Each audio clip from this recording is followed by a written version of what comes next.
تنزيل من رب العالمين.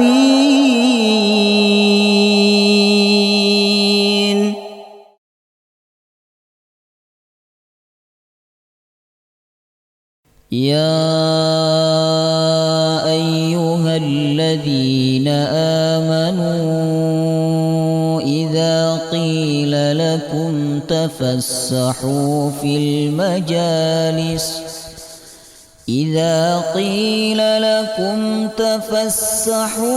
المجالس فافسحوا يفسح الله لكم وإذا قيل انشزوا فانشزوا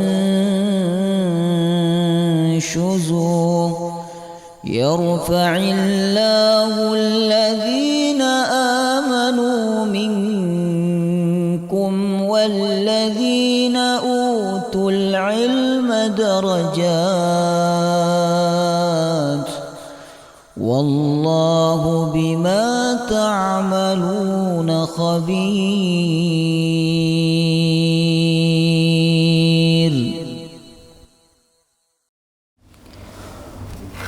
بسم الله الرحمن الرحيم. الحمد لله رب العالمين نحمده ونستعينه ونستغفره ونعوذ بالله من شرور أنفسنا وسيئات أعمالنا من يهده الله فلا مضل له ومن يضلل فلا هادي له. أشهد أن لا إله إلا الله وحده لا شريك له وأشهد أن محمدا عبده ورسوله لا نبي ولا رسول بعده. اللهم صل وسلم على نبينا محمد وعلى آله وصحبه أجمعين. اللهم إنا نسألك علما نافعا ورزقا طيبا وعملا متقبلا. اللهم أنت يا ميسر يسر أمورنا أمور الدنيا والآخرة آمين يا رب العالمين. Hadirin hadirat, Bapak Ibu jemaah yang dirahmati Allah, Assalamualaikum warahmatullahi wabarakatuh.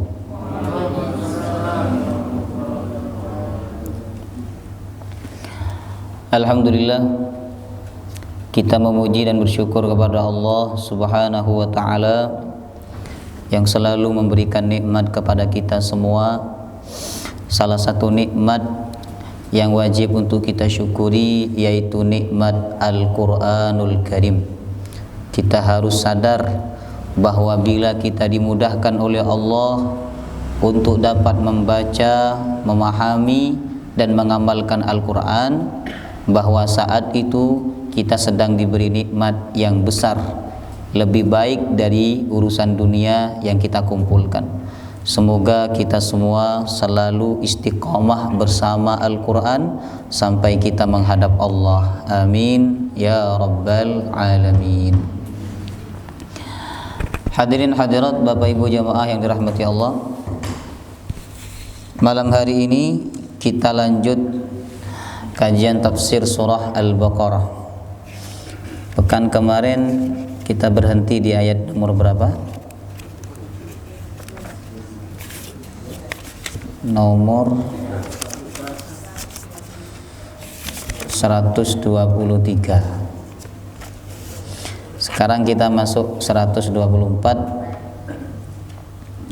Kita akan baca tahsinnya 124 sampai 125.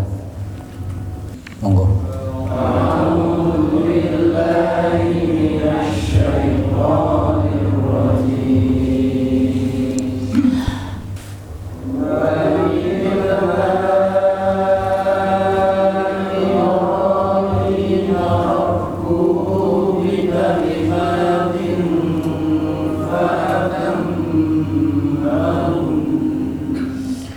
Ketika nun tasydid atau mim tasydid diwaqafkan, maka ada suara dengung. Fa'atammahun, jangan langsung berhenti. Fa'atammahun itu nun tanpa tasydid, yang ini nun bertasydid. Jadi berhentinya harus dengan dengung. Fa'atammahun, sama-sama. Fa'atammahun. Qala inni ja'iluka linnasi imama. Qala wa min dzurriyyati. Kalau di Quran panjenengan tanda wakafnya apa? Sod, Qaf lam.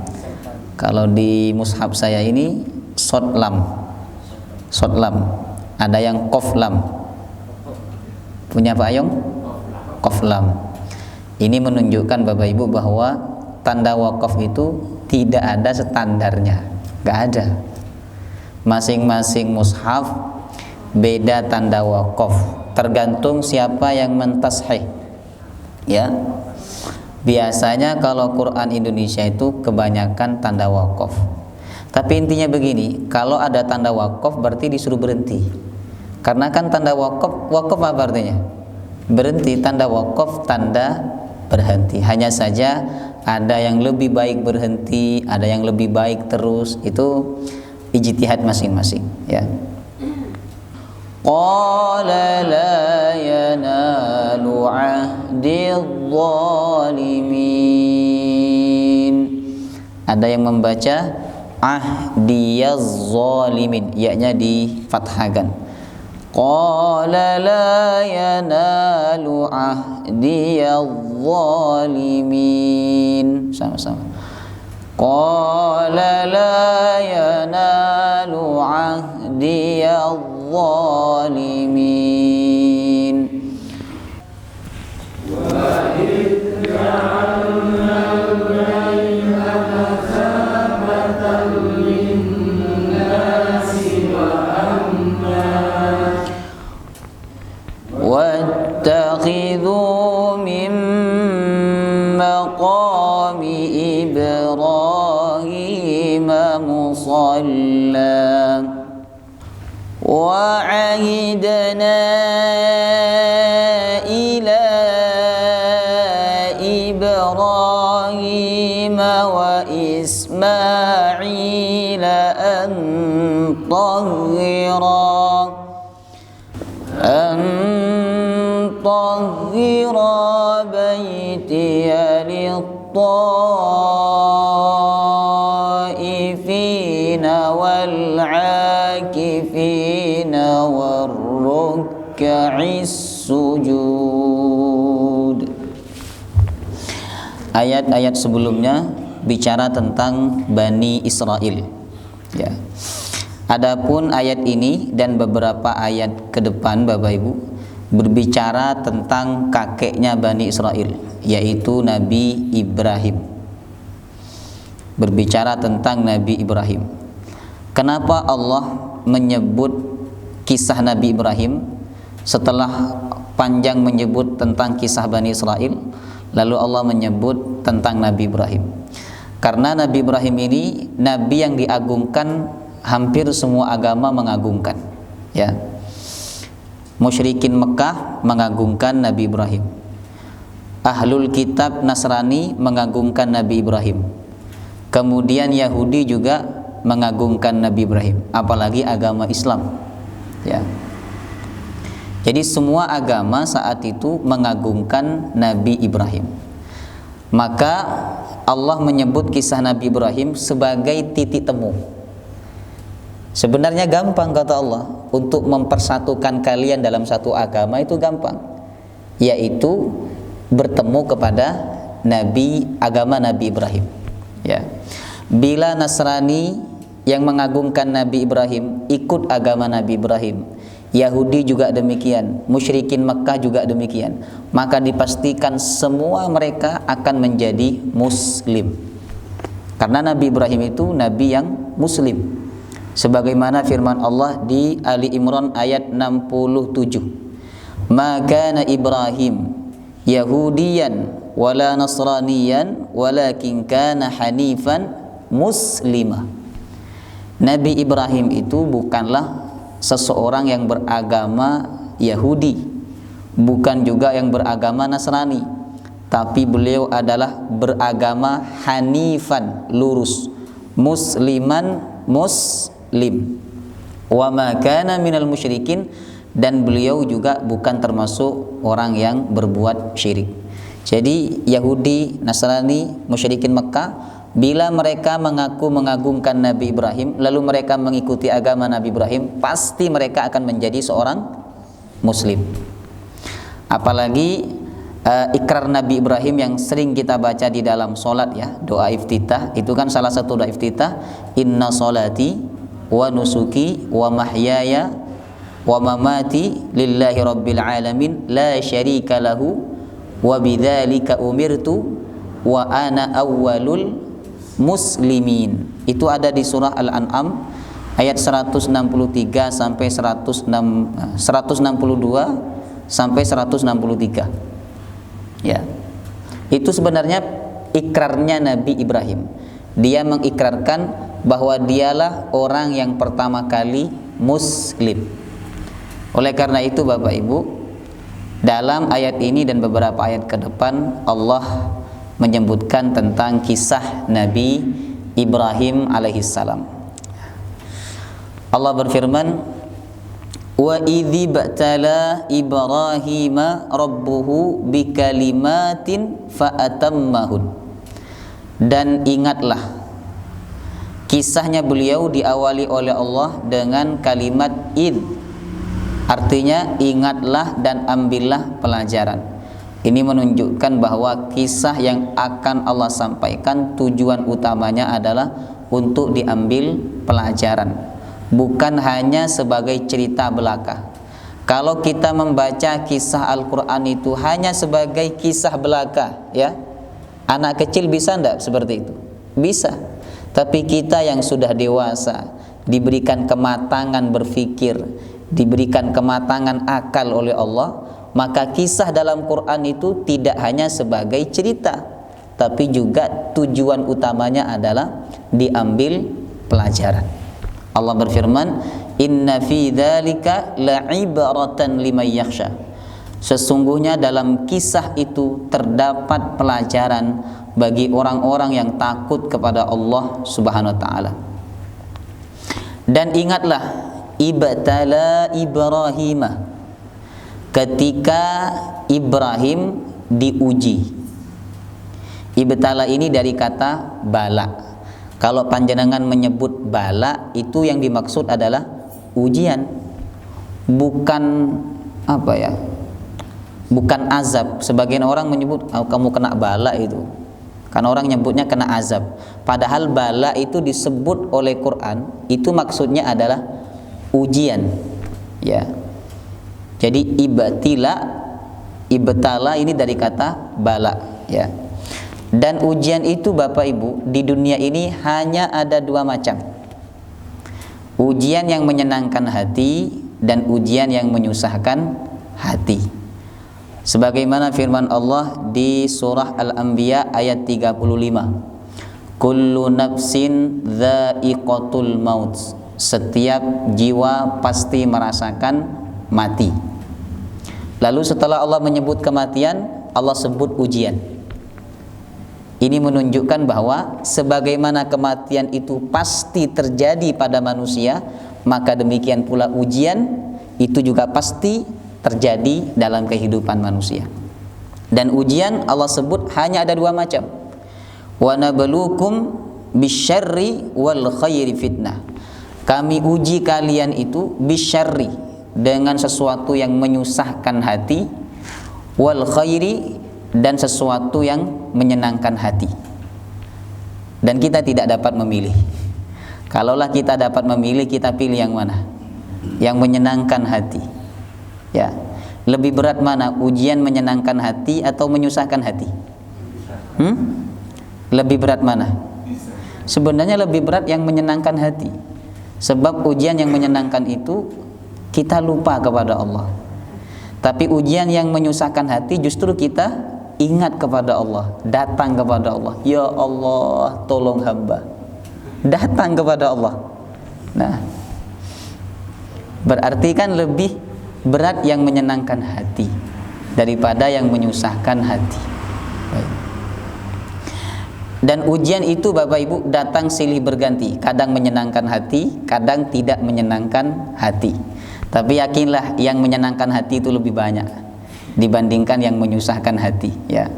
Cuman kadang karena kita tidak sabar, akhirnya nikmat yang Allah berikan kepada kita itu lupa, ya. Kita lupakan, kita lebih fokus kepada yang menyusahkan hati, ya.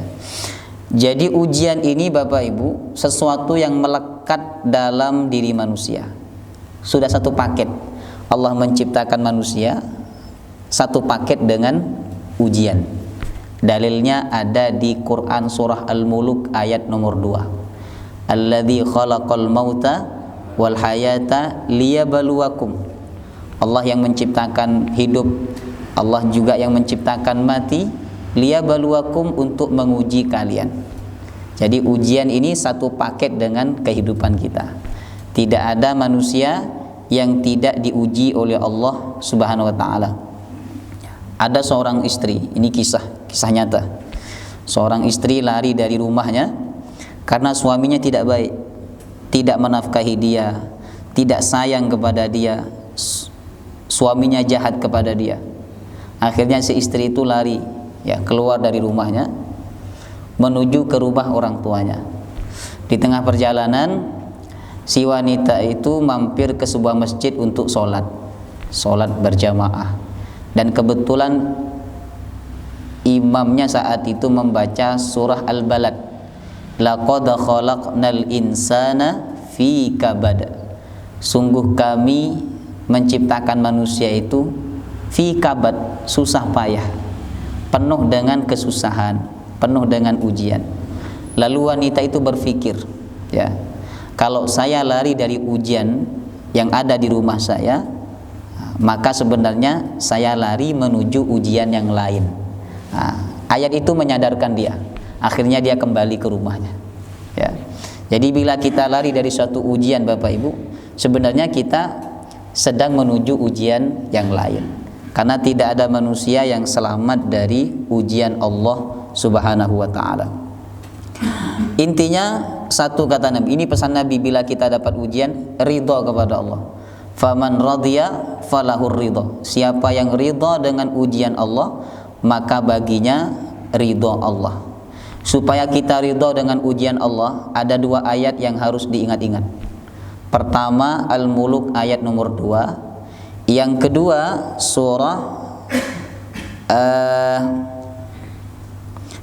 surah Al-Hadid ayat 22. Itu panjenengan renungkan betul-betul bila panjenengan dapat ujian yang berat. Yang pertama surat apa? Al-Muluk ayat 2. Yang kedua Al-Hadid ayat, gampang ingatnya, 2. Yang kedua 22.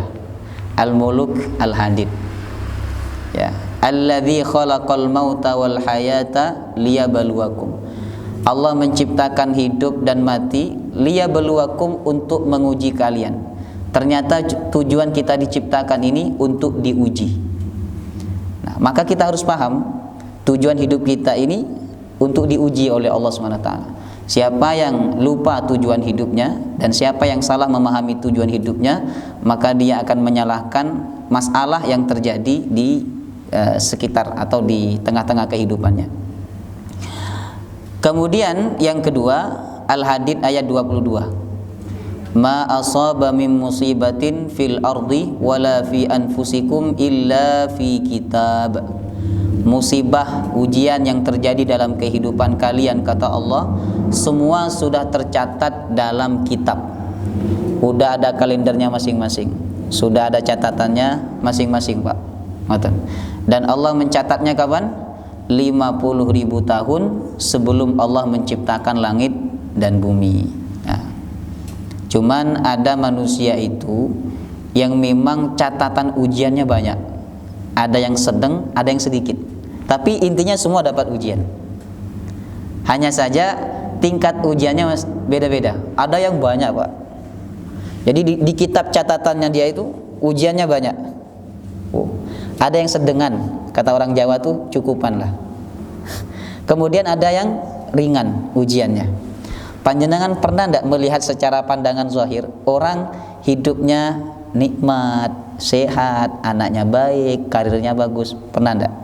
Itu. Nah, itu kalau digolongkan mungkin dia golongan yang ketiga, yang dicatat oleh Allah dapat ujian yang ringan-ringan. Ada yang ujiannya banyak, ya, ujiannya banyak. Ini disebut oleh Nabi ahlul bala, orang yang sering kali dapat ujian. Ujian baru selesai yang berat, ketemu lagi ujian yang lebih berat, ya. Ini namanya ahlul bala. Tapi orang itu kalau dikasih ujian yang ringan-ringan, atau secara pandangan mata manusia dia hidupnya nikmat-nikmat saja, tenang-tenang saja, ini Nabi menyebutnya ahlul afiyah, orang yang selamat dari ujian berat-berat. Nah, ahlul bala Bapak Ibu, di akhirat nanti dia akan dapat derajat yang amat sangat mulia ketika dia sabar dengan ujian yang Allah berikan kepadanya. Sehingga dikatakan dalam hadis yang sahih, ahlul afiyah itu sampai iri kepada ahlul bala, karena melihat ahlul bala yang amat sangat besar kemuliaannya di akhirat. Sehingga ahlul afiyah itu berangan-angan, seandainya dihidupkan kembali, aku ingin mendapatkan ujian sebagaimana dia. Luar biasa, ya. Maka yang ada di antara kita ini ditakdirkan oleh Allah dapat ujian berat, ya, sabar dan ridho. Insyaallah Allah sediakan derajat yang mulia di akhirat, ya. Apakah hanya kita yang diuji oleh Allah? Tidak. Manusia yang paling Allah cintai pun juga diuji. Contohnya seperti siapa? Nabi Ibrahim. Allah berfirman, wa idzibtala Ibrahim. Dan ingatlah ketika Ibrahim itu diuji. Ibrahim ini ada yang membaca Ibrahim. Jadi kalau panjenengan mendengar ada orang atau imam membaca wa idzibtala Ibrahim rabbuhu bikalimatin fa'atammahun, itu bacaan yang sahih. Yang sahih itu bacaannya dua, Ibrahim dan Ibrahim, bukan Abraham, ya. Kalau Abraham itu tidak sahih. Jadi kalau ada orang baca wa idzibtala Abraham rabbuhu, keliru itu. Yang sahih Ibrahim dan Ibrahim. Kalau Abraham itu nama yang keren, ya, dipakai. Awalnya Ibrahim tapi dirubah jadi Abraham, ya. Kemudian panggilannya Bram, ya.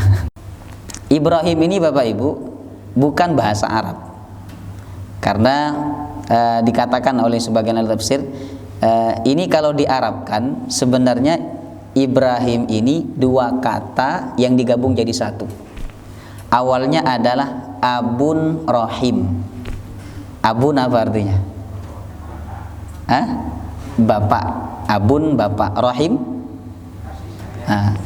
Abun Rahim, bapak yang penuh kasih sayang. Jadi bapak yang amat sangat sayang, penuh kasih sayang kepada anaknya adalah Nabi Ibrahim. Apalagi beliau lama menikah tapi belum punya anak. Beliau tuh baru punya anak usia 70 tahunan, Pak. Bayangkan, 70 tahun baru punya anak. Maka yang sekarang usia 40 tahun belum punya anak, sabar. Kurang lama, Mas, ya. Nah, tapi punya anaknya Nabi Ibrahim itu nikah lagi. Nikah lagi beliau.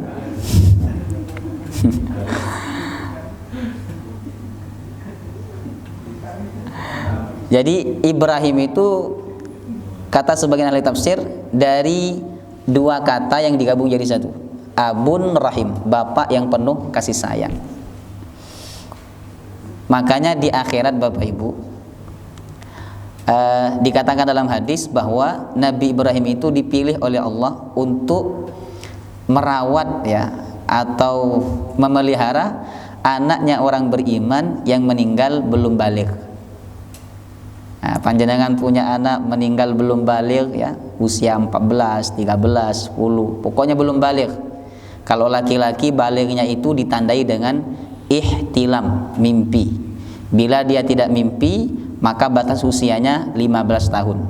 Sedangkan perempuan diawali dengan haid. Nah, bila meninggal sebelum masa itu, maka kata Nabi Muhammad, anak itu akan dirawat, dipelihara oleh Nabi Ibrahim.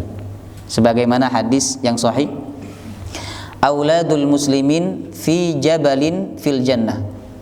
Anak-anaknya orang muslim yang meninggal sebelum baligh, mereka berada di sebuah gunung fil jannah yang ada di surga. Yakfuluhum Ibrahim wa Sarah. Mereka dirawat, dipelihara oleh Nabi Ibrahim dan istrinya Siti Sarah.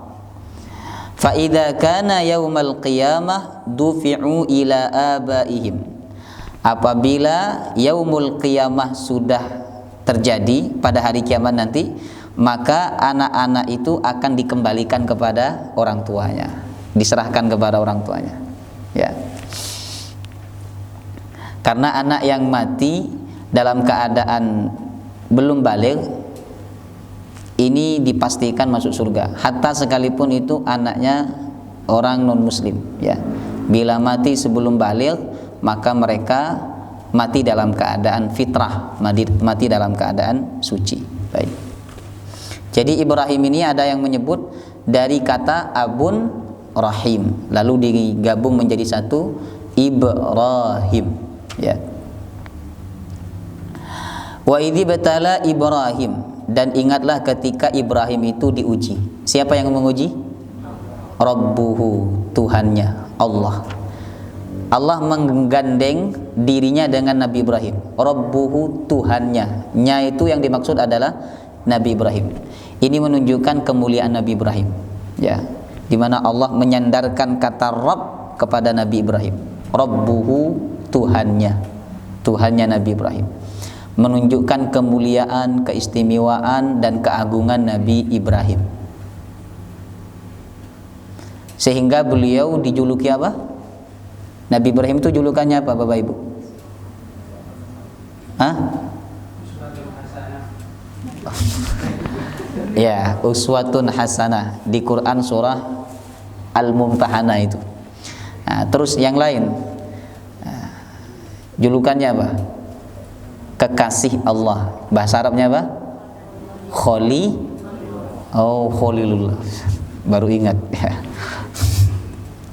Khalilullah, kekasih Allah. Khalil itu dari kata khilal. Khilal artinya celah. Kata ulama, cintanya Nabi Ibrahim itu kepada Allah sampai masuk ke celah-celah hatinya, sehingga dia dijuluki oleh Allah Khalilullah. Jadi cintanya itu sangat dalam, sampai celah itu dimasuki cinta kepada Allah. Khalilullah. Kalau kita ini cinta kepada Allah paling di kulitnya, Pak. Kalau bawang itu kita di kulit luar, belum masuk ke dalam kita. Ya, sedangkan Nabi Ibrahim itu masuk ke celah-celahnya pun masuk mahabbatullah, cinta Allah Subhanahu wa taala. Makanya beliau dijuluki Khalilullah, kekasih Allah Subhanahu wa taala. Nah, perhatikan ini pelajaran penting. Kekasih Allah, Khalilullah, masih diuji oleh Allah. Bayangkan, apalagi kita. Ya tak? Secara logika Bapak Ibu, seorang siswa atau mahasiswa itu kalau semester 1, 2 sampai semester akhir nilainya bagus, kan secara logika tidak perlulah diuji dia. Ya toh? Tidak perlu sekolahan atau lembaga itu mengadakan ujian untuk dia. Kan sudah pasti lulus ya toh? Karena nilainya bagus. Baik. Tapi tidak dengan ujian Allah. Justru kekasih Allah itu tambah berat ujiannya. Ya.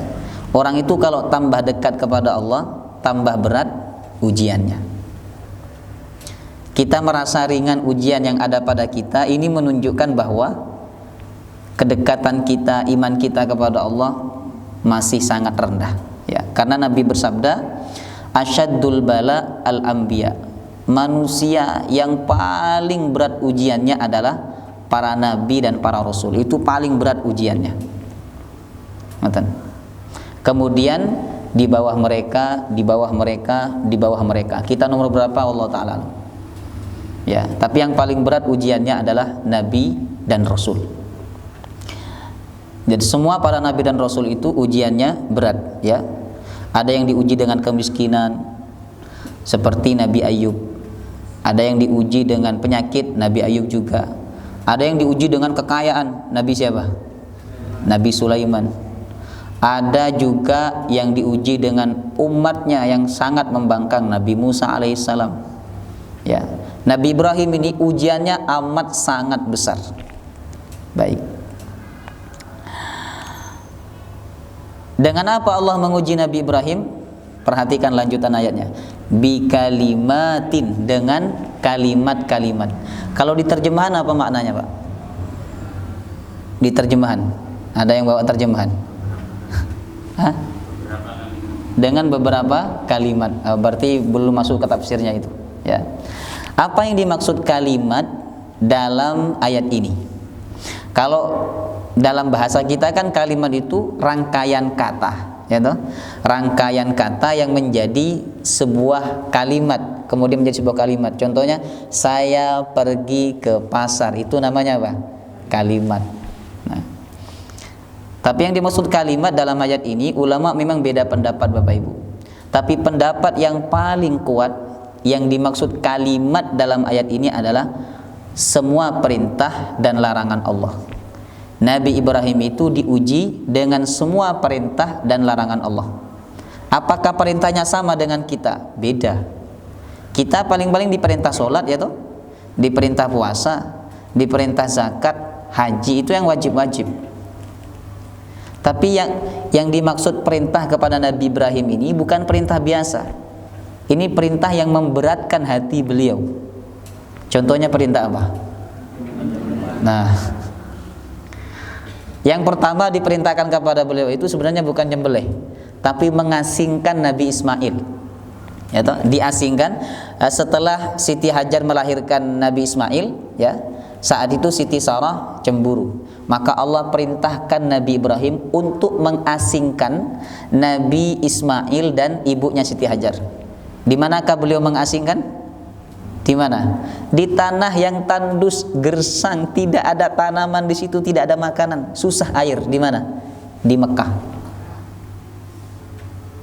Ini lama menanti anak, lalu ketika anaknya lahir, Allah perintahkan untuk diasingkan, untuk dijauhkan. Kemudian setelah Nabi Ismail berusia 10-11 tahun lah, antar 10 sampai 11 tahun, Allah perintahkan Nabi Ibrahim untuk apa? Untuk nyembelih anaknya. Ini perintah yang berat, Bapak Ibu, ya. Karena saat itu Nabi Ibrahim amat sangat sayang kepada anaknya. Makanya beliau kan Abun Rahim, bapak yang penuh kasih sayang. Lama tak punya anak, setelah punya anak Allah perintahkan untuk diasingkan. Kemudian setelah anaknya ini dewasa, umur 10-11 tahun, Allah perintahkan Nabi Ibrahim untuk membunuh anaknya sendiri, nyembelih, ya. Dan ini ujian dari Allah. Kalau kita ada di posisi Nabi Ibrahim, ya, kita tidak akan percaya dengan perintah itu, ya. Kemudian Nabi Ibrahim berkata kepada anaknya di Quran surah As-Saffat ayat 102, ya abati, kata Nabi Ibrahim, ya bunayya inni ara fil manam anni adzbahuka fandur madza tara. Wahai anakku, aku bermimpi bahwa aku diperintahkan menyembelihmu. Bagaimana pendapatmu? Kata anaknya, ya abati, wahai ayahku, if'al ma tu'mar. Laksanakan apa yang diperintahkan kepadamu. Wah, ini bapak dan anak sama-sama kuat tauhidnya, Pak. Kalau anak sekarang ada enggak yang seperti itu? Ada enggak? Dilawan ayahnya. Oh, kamu nih macam-macam. Ini ayah dan bapak, ayah dan anaknya sama-sama kuat tauhidnya, ya. Dan kuatnya tauhid seorang anak itu pasti sumbernya dari orang tua, ya. Orang tua, baik itu ayahnya atau ibunya. Kata Nabi Ismail, if'al ma tu'mar, laksanakan apa yang diperintahkan kepadamu. Satajiduni insyaallahu minas sabirin, maka engkau akan mendapati aku insyaallah termasuk orang yang sabar. Ini luar biasa, ya. Ini pendidikan tauhid yang amat sangat luar biasa. Maka saat itu Nabi Ibrahim melaksanakan perintah Allah. Berarti Nabi Ibrahim lulus kan? Lulus. Ada lagi ujian Nabi Ibrahim yang lain. Apa itu? Banyak Bapak Ibu. Beliau diuji dengan ayahnya. Ayahnya tidak beriman. Coba, kalau ada ustadz punya ayah tidak beriman atau punya anak tidak beriman, ini kan aib bagi orang-orang, ya toh. Sehingga orang-orang susah untuk mempercayai apa yang disampaikan oleh seorang ustadz itu. Ya. Nabi Ibrahim diuji dengan ayahnya yang tidak beriman. Kemudian ujian lain kepada Nabi Ibrahim adalah beliau diikat lalu dilempar ke dalam api. Kenapa Allah biarkan Nabi Ibrahim dilempar ke dalam api? Bukankah Allah kuasa untuk membuat beliau tidak dilempar ke dalam api? Yang pertama, Allah ingin menunjukkan mukjizat. Mukjizat. Yang kedua, Allah ingin menguji seberapa besar keyakinan Nabi Ibrahim kepada janji Allah Subhanahu wa taala. Ya. Allah biarkan Nabi Ibrahim dilemparkan ke dalam api, ya. Itu ujian tauhid, betul-betul ujian akidah Bapak Ibu, ujian keyakinan. Seberapa yakin dia kepada Allah, maka Allah lemparkan Nabi Ibrahim ke dalam api. Baik. Kemudian Bapak Ibu, perhatikan di ayat berikutnya ini. Fa'atammahun. Lalu Nabi Ibrahim itu menyempurnakan ujian demi ujian. Maksudnya apa? Nabi Ibrahim lulus ujian itu dengan predikat sempurna. Lulus ujian itu dengan tamam, dengan amat sangat sempurna. Ini kalau di kampus nilai yang paling rendah itu apa di kampus? D kan? Nah, di atasnya apa? C, B, kemudian A. Kalau A semua predikatnya apa? Di atasnya kumlot. Summa kumlot. Bukan summa kalla saufa ta'lamun. Summa kumlot. Nah, Nabi Ibrahim melewati ujian itu dengan predikat summa kumlot. Luar biasa. Dan yang menilai itu siapa? Allah sendiri yang berfirman, fa'atammahun. Dia menyempurnakan ujian demi ujian itu. Jadi yang menganggap Nabi Ibrahim itu sempurna melewati ujian Allah bukan manusia, tapi Allah. Kan kalau kita kan dinilai oleh manusia, ya toh. Ya. Oh, kamu nih hebat, bisa melewati ujian luar biasa, ya. Tapi yang menilai Nabi Ibrahim dan memberikan penilaian sempurna kepada Nabi Ibrahim adalah Allah Subhanahu wa taala. Maka Allah memuji Nabi Ibrahim, fa'atammahun, lalu dia lulus ujian itu dengan sempurna. Nah, berbeda dengan kita Bapak Ibu. Kita ini sering gagal daripada berhasil ketika melaksanakan atau melewati ujian Allah Subhanahu wa taala, ya. Karena kita kadang mengeluh, kadang kita tidak terima dengan takdir Allah Subhanahu wa taala. Kita baru sadar dan baru ridha ketika ujian itu sudah lewat dan Allah tampakkan kebaikan pada kehidupan kita. Ketika Nabi Ibrahim sempurna melewati ujian demi ujian yang Allah tetapkan dalam kehidupannya, maka Allah memberikan hadiah kepada Nabi Ibrahim. Apa hadiahnya? Apa? Istri dua? Bukan. Anak yang kedua? Bukan. Hadiahnya ada di lanjutan ayatnya ini. Qala inni ja'iluka linnasi imama. Ini hadiah yang sangat luar biasa.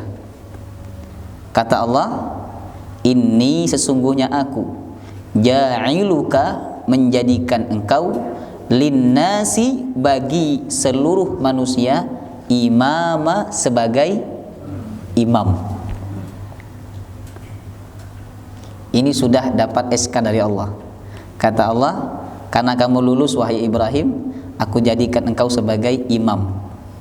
Imam yang dimaksud oleh ayat ini bukan imam solat, bukan imam pemimpin ya, tapi imam yang dimaksud oleh ayat ini adalah panutan atau suri tauladan yang tadi disebutkan Pak Latif itu, suri tauladan.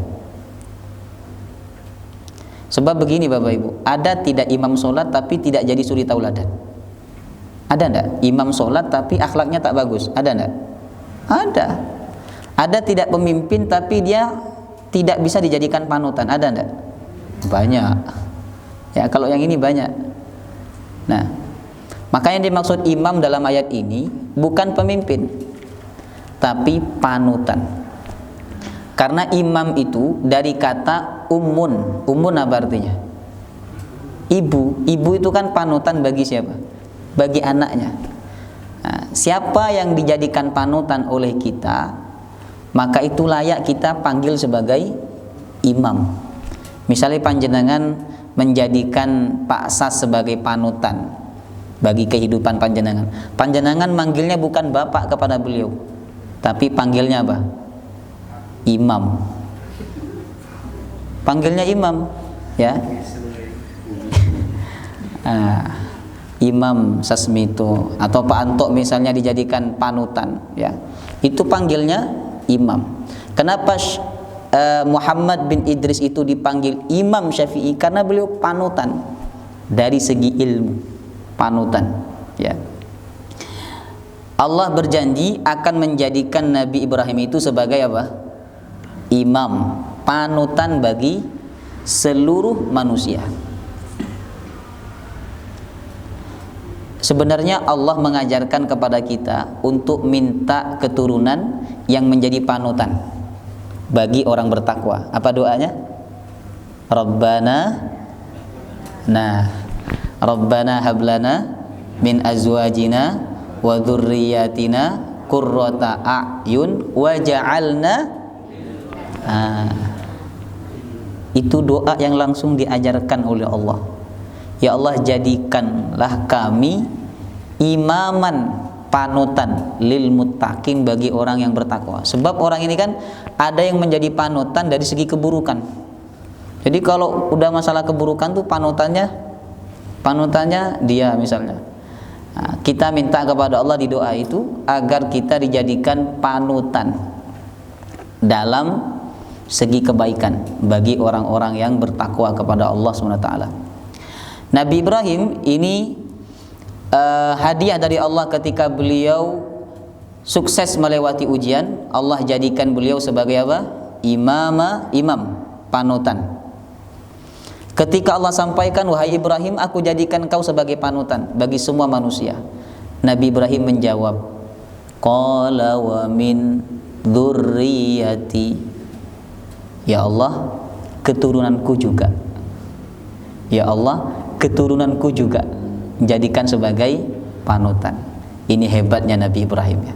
Ketika dia dapat kebaikan dari Allah, dia ingin kebaikan itu juga diberikan oleh Allah kepada anak keturunannya. Makanya kalau panjenengan sedang dalam mendapatkan kebaikan dari Allah, doa, ya Allah, semoga kebaikan ini kau berikan juga kepada keturunanku. Tapi bila panjenengan dapat keburukan, melakukan kemaksiatan, doa kepada Allah, ya Allah, semoga keburukan yang baru hamba lakukan, maksiat yang telah hamba perbuat, engkau tidak turunkan kepada anak keturunanku. Nah, begitu, berdoa kepada Allah, ya. Jadi Nabi Ibrahim itu ketika mendapatkan kebaikan dari Allah, beliau juga minta kepada Allah agar kebaikan itu dijadikan juga kepada keturunannya. Kata Nabi Ibrahim, qala wa min dzurriyyati, ya Allah, keturunanku juga. Ya. Ada doa lain dari doa Nabi Ibrahim yang minta kebaikan juga kepada keturunannya. Doanya apa itu? Rabbi ja'alni muqimas sholati wa min dzurriyyati. Rabbana wa taqabbal du'a. Ya Allah, jadikan aku orang yang istiqomah melaksanakan sholat dan juga keturunanku. Nah, kan ada orang tua rajin sholat tapi anaknya tidak sholat, cucunya tidak sholat. Itulah yang dikhawatirkan oleh Nabi Ibrahim. Makanya beliau minta kepada Allah, Rabbi ja'alni muqimas sholati wa min dzurriyyati. Baik. Qala wa min dzurriyyati. Qala, Nabi Ibrahim berkata, wa min dzurriyyati, dan juga keturunanku. Jadikanlah mereka sebagai panutan bagi manusia, panutan dalam kebaikan. Kemudian Allah berfirman, qala la yanalu ahdidz zalimin. Qala, Allah berfirman, la yanalu, tidak akan mendapatkan, ahdi, janjiku, adz-zalimin, orang-orang yang zalim. Maksudnya janjiku tidak akan didapatkan oleh orang-orang yang zalim. Saya kabulkan apa yang kau minta, wahai Nabi Ibrahim. Kamu minta keturunanmu dijadikan sebagai panutan, saya kabulkan. Tapi janji saya ini tidak akan didapat oleh keturunanmu yang zalim. Salah satu keturunan Nabi Ibrahim yang zalim itu siapa? Bani Israel, Yahudi. Itu keturunan Nabi Ibrahim yang zalim. Maka mereka tidak dijadikan imam oleh Allah Subhanahu wa taala. Allah tidak jadikan mereka sebagai panutan. Nah, pelajarannya Bapak Ibu, bila kita ingin menjadi imam dan Allah tetapkan kita dan keturunan kita menjadi imam, syaratnya apa? Syaratnya apa? Hah? Syaratnya apa? Ayat ini syaratnya adalah diuji dengan ujian yang berat, lalu kita lulus ujian itu dengan sempurna. Maka Allah akan jadikan kita sebagai imam, begitu juga keturunan kita. Ya. Kenapa Allah tidak jadikan kita sebagai imam atau sebagai panutan ya? Yang pertama, ujian tidak terlalu berat. Yang kedua, tidak sempurna melewati ujian. Nah, sehingga potongan seperti kita ini tidak layak jadi imam, Pak. Bukan imam sholat ya, tapi imam panutan, tauladan bagi orang lain ya. Karena dikasih ujian sedikit udah ngeluh, udah cerita kemana-mana, cerita di WA, di Instagram, Facebook, udah tersebar ya. Dapat nikmat juga diceritakan kemana-mana. Baik. Nah, sehingga susah bagi kita untuk diangkat oleh Allah sebagai imam, panutan bagi seluruh manusia. Wallahu ta'ala alam bisawab. Semoga bermanfaat dan semoga apa yang kita kaji menambah iman kita kepada Allah Subhanahu wa taala. Amin ya rabbal alamin. Subhanakallahumma wa bihamdika asyhadu an la ilaha illa anta astaghfiruka wa atubu ilaik. Wassalamu alaikum warahmatullahi wabarakatuh.